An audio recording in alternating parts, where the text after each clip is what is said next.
kuatkan hati. Negeri ini memanggilmu kawan. Belajar bergerak berbagi untuk negeri. Guru penggerak majukan pendidikan. Guru penggerak menghamba para murid. Kreatif rancang pembelajaran. Hargai potensi, tingkatkan prestasi. Lahirkan profil pelajar Pancasila.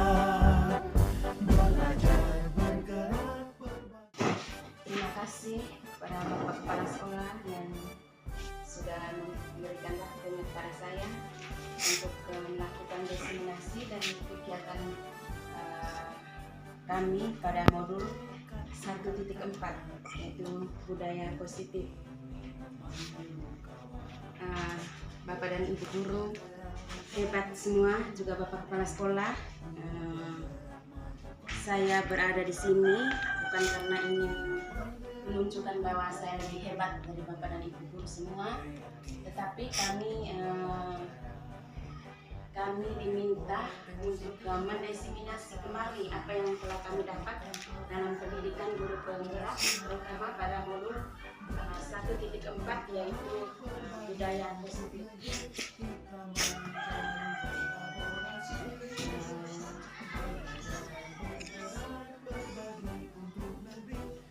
Jadi pada kegiatan hari ini topik yang kami belajar dalam kegiatan budaya positif yaitu yang pertama 2.1 yaitu disiplin positif dan nilai-nilai kebajikan universal. Yang berikutnya teori motivasi, hukuman dan penghargaan, juga restitusi. Berikutnya keyakinan kelas. Yang berikutnya kebutuhan dasar manusia dan berkualitas. Yang berikutnya restitusi, bahwa seorang guru itu memiliki 5 posisi kontrol. Yang berikutnya restitusi segitiga atau segitiga restitusi. Nah, Bapak Ibu guru, kita pernah itu hari mengikuti kegiatan ini, melakukan kegiatan ini yang waktu itu Pak Kepala Sekolah yang mendemonstrasikan tentang waktu itu dia ada diseminasi juga guru penggerak angkatan 9. Jadi kita coba melakukan sama-sama kegiatan kepalan tangan. Ada A dan B, kita dan teman kita. Kita coba sobekkan kertas, coba kita lakukan bersama. Sobekkan secari kertas. Lalu di dalam kertas itu kita tulis sesuatu yang berharga menurut kita, kira-kira apa yang menurut kita berharga. Iya, menuliskan sesuatu yang berharga. Lalu kita coba genggam kertas itu, genggam sekuat tenaga kertas itu, dan meminta teman kita untuk mencoba mengambilnya.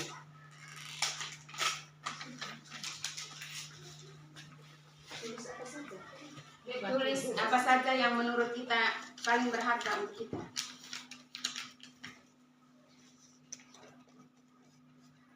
Lalu kita meminta teman kita untuk mencoba berusaha mengambil kertas yang kita genggam.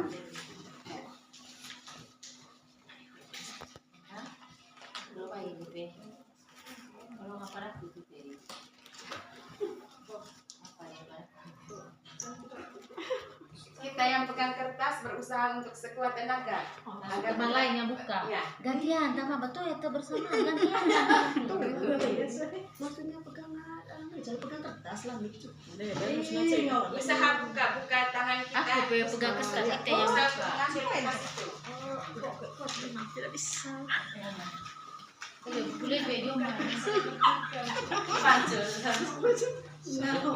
Ya sampai Terbuka ya? terbuka. Tenaga dalam. Ini kami punya televisi. Oh ya. Yang memelihara dan mama kita tidak bisa. Yang mana?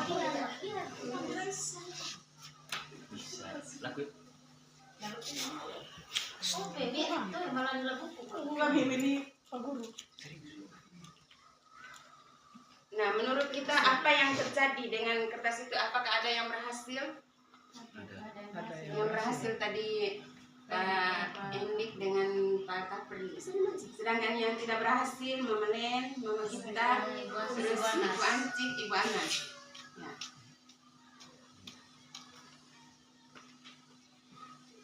Nah, sekarang dari kegiatan itu nanti kita bisa menarik kesimpulan kira-kira seperti apa. Kita berusaha untuk menggenggam apa yang kita yang mengontrol apa yang kita mau itu. Lalu apakah ada pengaruh dari orang-orang di sekitar kita? Ya. Berikutnya perubahan paradigma teori kontrol, teori pilihan, ilustrasi kontrol. Ilustrasi guru mengontrol murid. Itu. Yang berikutnya ilustrasi bahwa kritik dan membuat orang merasa bersalah dapat menguatkan karakter. Bahwa kritikan kita yang merasa bahwa bisa membuat orang merasa bersalah itu bisa menghasilkan sesuatu yang baik, itu menurut kita. Terus ilusi bahwa semua penguatan positif, efektif dan bermanfaat. Dan berikutnya ilusi bahwa orang dewasa memiliki hak untuk memaksa. Bahwa kita merasa bahwa kalau kita sudah lebih dewasa dari murid atau dari orang-orang di sekitar kita, bahwa berarti kita punya hak untuk memaksa orang tersebut untuk mengikuti apa yang kita inginkan.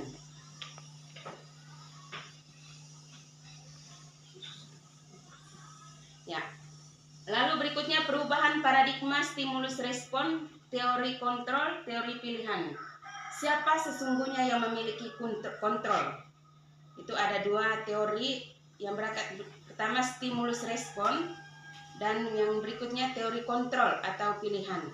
Yang pertama stimulus respon, kita mencoba mengubah orang agar berpendapat sama dengan kita. Lalu pada teori kontrol atau pilihan, kita berusaha memahami pandangan orang lain tentang dunia. Jadi yang pertama itu kita mencoba mengubah orang lain agar pandangan kita itu orang menerima apa yang menjadi pandangan kita. Tetapi pada teori kontrol atau teori pilihan, kita berusaha untuk memahami pandangan orang. Kita yang mengontrol diri kita untuk bisa memahami apa yang menjadi pandangan orang lain. Yang berikutnya, perilaku buruk dilihat sebagai suatu kesalahan. Itu pada stimulus respon. Sedangkan pada teori kontrol atau pilihan, semua perilaku memiliki tujuan. Bahwa baik itu perilaku buruk maupun perilaku yang baik, yang misalnya kita sebagai guru yang ditunjukkan oleh anak-anak didik itu punya alasan, punya tujuan mengapa mereka seperti itu. Misalnya yang terkenal nakal, misalnya siapa? Itu Harwi. Mito. Bahwa dia melakukan perilaku itu pasti ada tujuan, pasti ada alasannya. Berikutnya, orang lain bisa mengontrol saya. Itu pada stimulus respon, sedangkan pada teori kontrol pilihan, hanya Anda yang bisa mengontrol diri Anda. Maksudnya hanya kita yang bisa mengontrol diri kita, bukan orang lain. Hanya kita yang bisa mengendalikan diri kita. Yang berikutnya pemaksaan ada pada satu bujukan gagal, itu pada stimulus respon. Yang berikutnya kolaborasi dan konsensus menciptakan pilihan-pilihan baru. Ketika kita berkolaborasi dengan orang lain, kita bekerja sama dengan orang lain, maka akan menciptakan pilihan-pilihan baru yang lebih baik, yang lebih bermanfaat untuk kita dan orang lain. Pada stimulus respon berikutnya, model berpikir menang kalah. Itu pada stimulus respon, bahwa harus ada orang menang dan harus ada kalah. Bahwa ketika kita berinteraksi dengan orang lain atau kita berinteraksi dengan murid kita, harus ada yang sebagai pemenang dan ada yang kalah. Sedangkan pada teori kontrol pilihan, model berpikirnya menang-menang. Semua harus menang. Murid kita menang, kita juga menang. Ya, ini ada disiplin positif. Disiplin positif ini teori kontrol yang dijelaskan oleh William Glasser. Yang pertama, Anda tidak bisa mengontrol orang lain. Hanya Anda yang bisa mengontrol diri Anda. Jadi kita tidak bisa mengontrol orang. Hanya kita yang bisa mengontrol diri kita.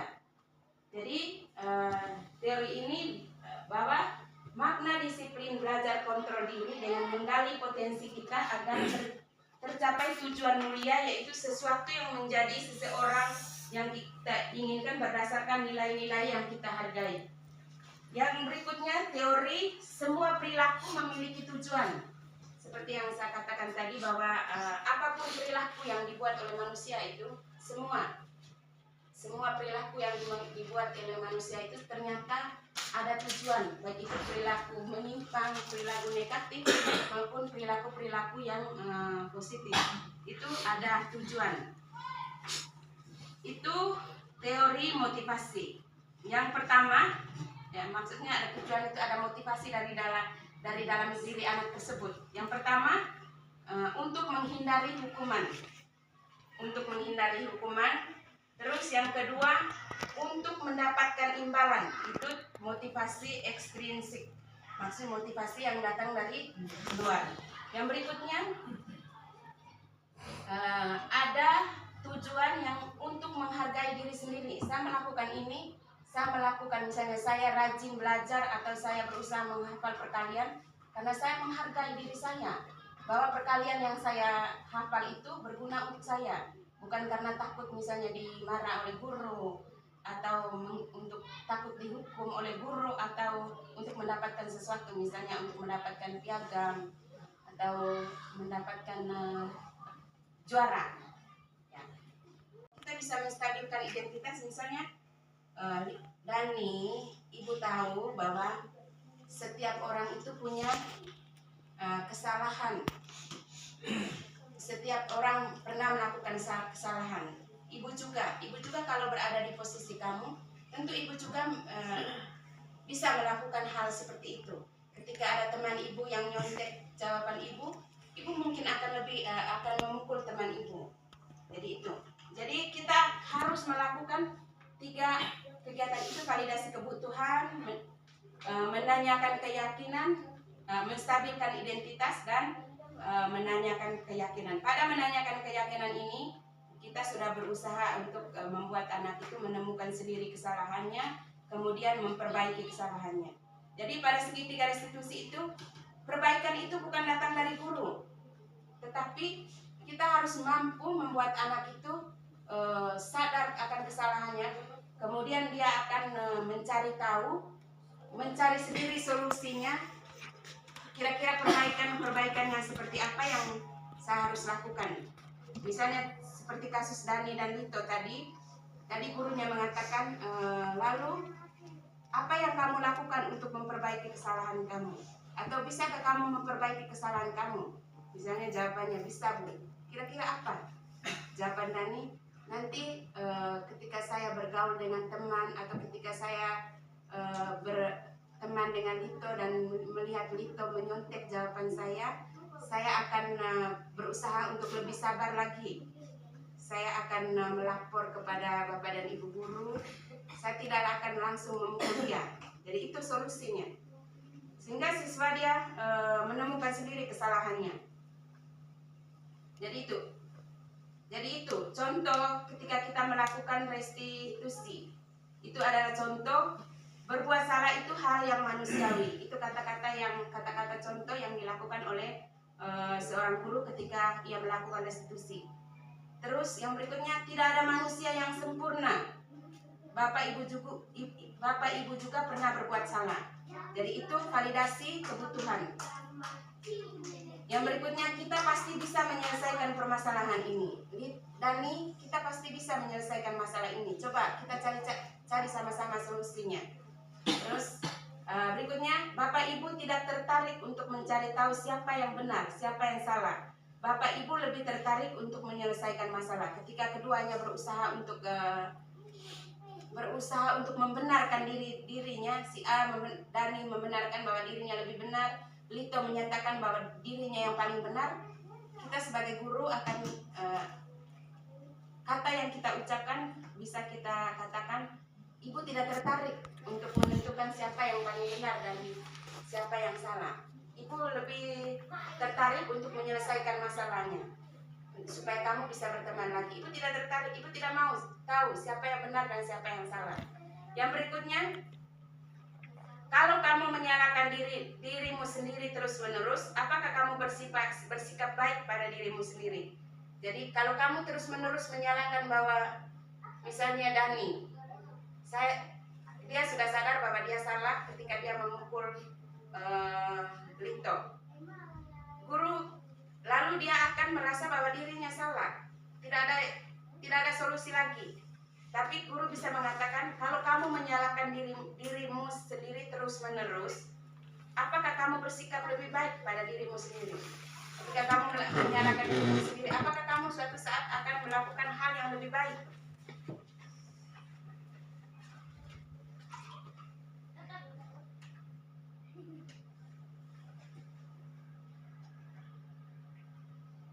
Ya, itu tadi contoh menstabilkan identitas. Itu untuk membuat anak merasa gagal karena berbuat salah menjadi positif terhadap dirinya. Jadi ketika anak merasa bahwa dirinya gagal karena dia melakukan tindakan suatu kesalahan, maka seorang guru bisa menjadikan anak itu berpikir positif bahwa dia bukan salah, tapi saya harus berpikir, saya harus mencari solusi untuk kesalahan saya. Lalu pada tindakan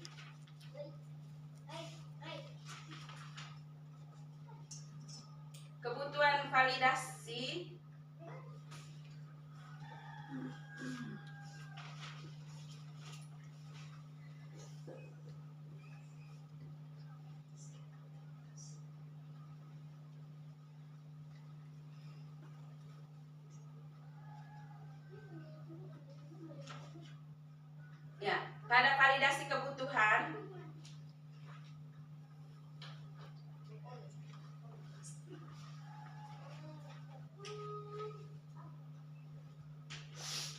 ya, pada validasi kebutuhan seorang guru harus membantu murid untuk mengenali kebutuhan dasarnya yang ingin dipenuhinya ketika melakukan kesalahan. Tadi sudah dikatakan bahwa semua tindakan manusia itu karena kebutuhan dasarnya tidak terpenuhi.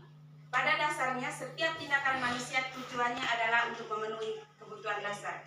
Tindakan apa saja yang dilakukan manusia tidak hanya oleh siswa kita, termasuk oleh kita sebagai guru.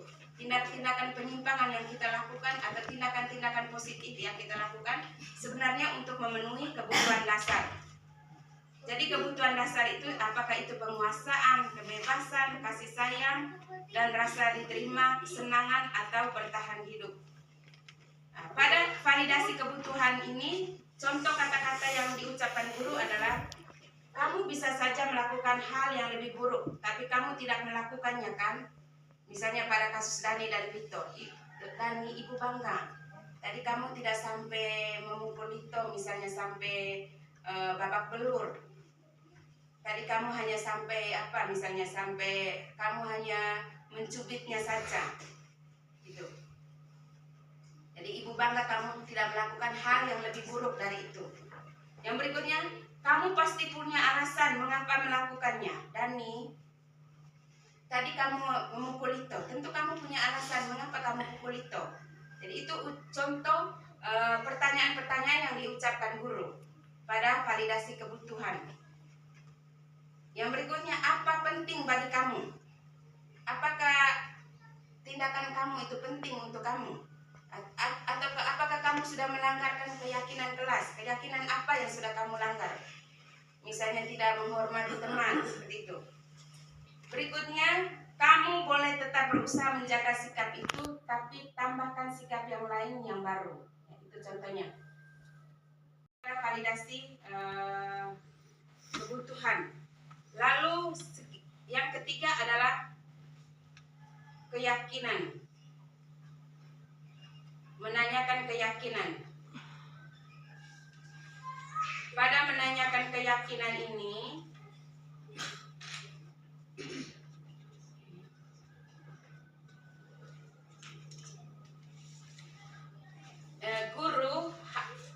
anak melihat kesalahannya dihubungkan dengan norma sosial, dengan nilai-nilai yang mendasari manusia berinteraksi dengan orang lain. Misalnya pada interaksi tadi, misalnya kita menanyakan anak, Dani, kira-kira ada tidak keyakinan kelas yang sudah kamu buat, yang sudah kita buat di dalam kelas? Ada, Bu. Misalnya apa-apa. Nah, menurut Dani, tadi Dani sudah melanggar keyakinan kelas yang keberapa? Keyakinan kelas apa? Misalnya tidak menghormati teman. Nah, lalu menurut Dani, penting tidak menghormati teman? Jawaban Dani misalnya penting. Penting, Bu. Lalu apa kira-kira cara yang Dani lakukan untuk memperbaiki kesalahan Dani? Misalnya jawabannya Dani adalah, Ibu, yang saya lakukan adalah saya harus lebih sabar, saya lebih menghargai teman saya. Jadi itu. Guru berkata, apa nilai yang kita percaya di kelas atau sekolah kita? Itu contoh ucapan yang diucapkan oleh seorang guru. Lalu, nilai-nilai universal apa yang telah kita sepakati? Kelas ideal itu seperti apa sih? Yang berikutnya, apa yang kamu rasakan?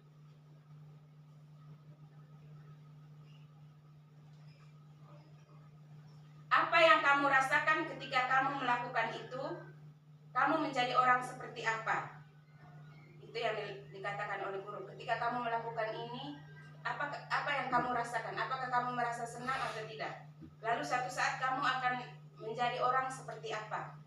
Itu contoh ucapan-ucapan yang bisa diucapkan oleh seorang guru ketika dia menanyakan keyakinan. Itu proses restitusi yang ketiga.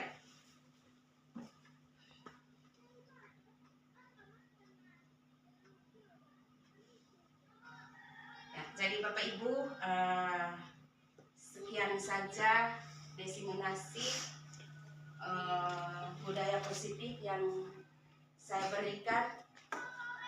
Jadi saya minta maaf kalau apa yang saya paparkan tadi mungkin terlalu panjang, apalagi sudah jam 1, jam 1. Mungkin membuat Bapak dan Ibu merasa tidak nyaman. Jadi saya minta maaf atas segala kekurangan saya. Jadi saya berterima kasih untuk waktu dan perhatian yang telah Bapak Ibu berikan. Sekian.